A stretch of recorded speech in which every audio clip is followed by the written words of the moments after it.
Now, one of the other things that I particularly enjoyed from the liver cleanse and took part in was the morning drink. I love the morning drink. I've gotten so many people on the morning drink. I'm so happy If about that. anything, I say at least start your day with this morning drink. And listen, it's not always easy to consume at times. I mean, but tell Especially me with the about that. garlic. Yeah. Tell me about that and how you came up with that and what it consists of.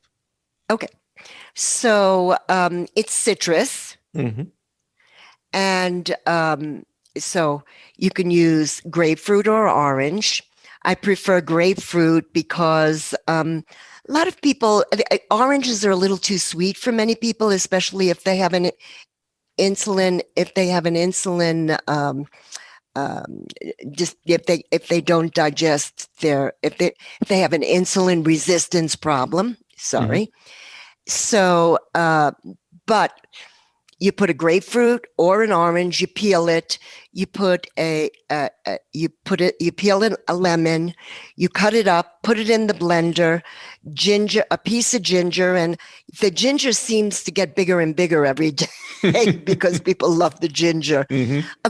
A clove of garlic, a nice tablespoon of flaxseed ground, throw that in, little bit of cayenne, Mm-hmm. and olive oil, Yep. good olive oil. And you blend it with some water. You don't cover it to the top, but put enough water so it's like a smoothie. It's that consistency. And it's delicious. And it's the first thing that you're eating in the morning. It is food in the morning. So you've slept all night. Mm-hmm. You wake up, you've been fasting. Mm-hmm. So nothing's in your body. All of a sudden you get this citrus coming through with the olive oil and the garlic cleaning out stuff as well. And the gallbladder just goes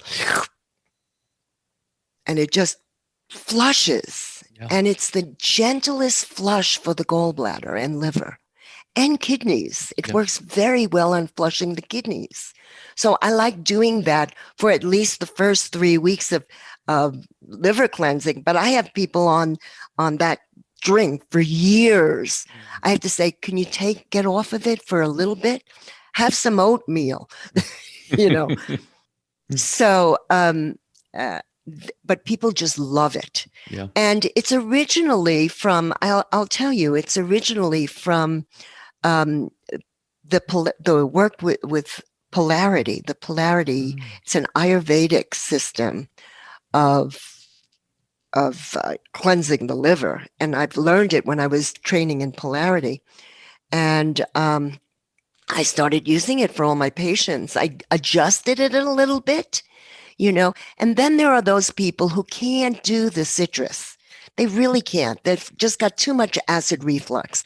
There is a green liver drink, which I use, which is a green apple, celery, cucumber, and a big handful of parsley. And and you blend that. So there are ways around it. I like first thing in the morning, just giving us a nice flush. Right. And how do you feel about other flushes that have become quite popular, meaning you have medical medium, which is celery juice, every morning as a flush. You have others that just still stick to milk thistle, or others that are intermittent fasting or just fasting, or you do the Prolon diet where you do very little. What are your thoughts on these other ways? I think all things are not for all people. Right. Makes sense. Yeah. I mean, I know the benefits of celery. Right. But I think it's too extreme to tell everyone they need to drink celery juice every morning. You can do it for a period of time and see how you feel. And if that's what we want to, it is a good method, but everybody is not going to do that always. Right.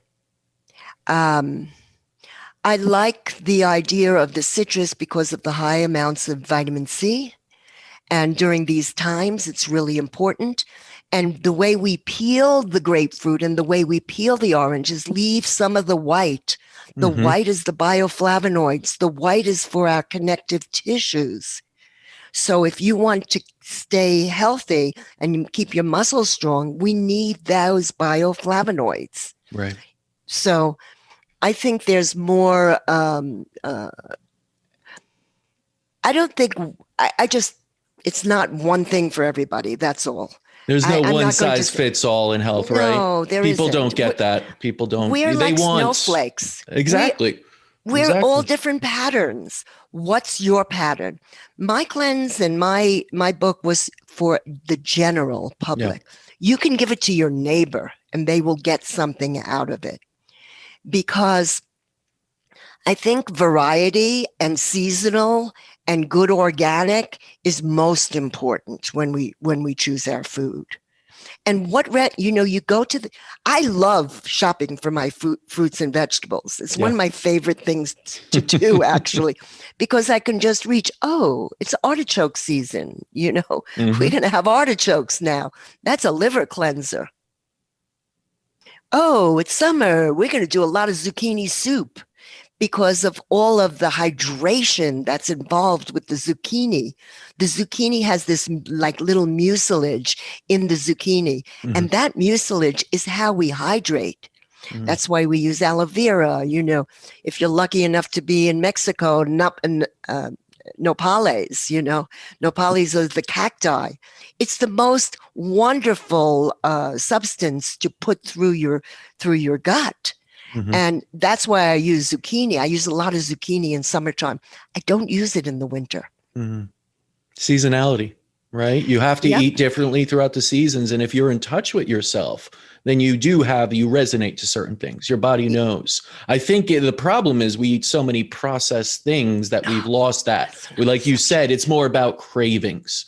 Look at children these days. I'm sorry to say it, but they crave everything sugary, processed. And you try to give them a broccoli and they say, no, I want the French fries, the pizza. And they start crying, and usually parents give in and say, okay, here's the pizza. And so they're already losing that at a young age. Now you could probably get it back if you were to start on this cleanse even and go those 3 weeks. Yes. It would Yeah, start to come back to you, right? it comes back and you Yeah. you crave the good food. Yeah. We really crave good food. Um, I mean, the kids that I treat in my practice eat well, but Hmm. I sit them down and I say, okay, what kind of vegetables do you like? They're like, do you like carrots?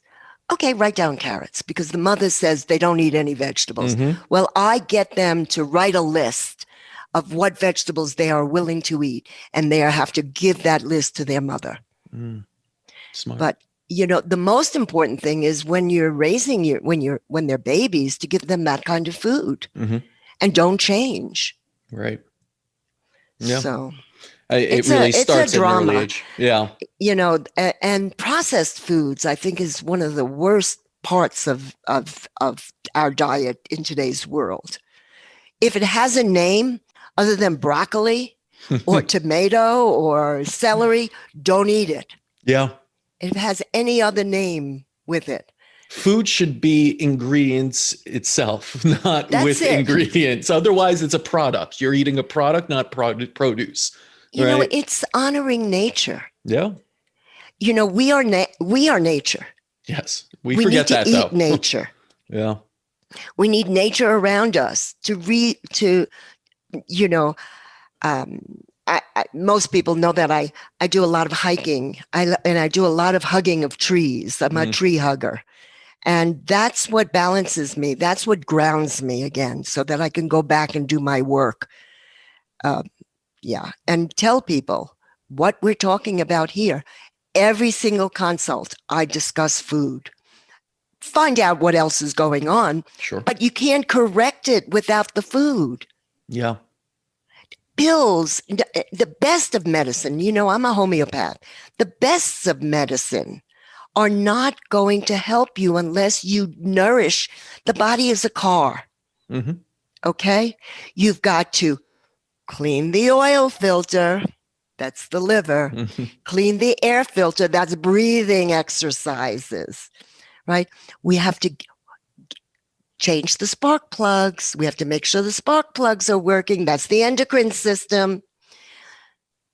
You have to give it good fuel. Mm, Otherwise, it's not going to run.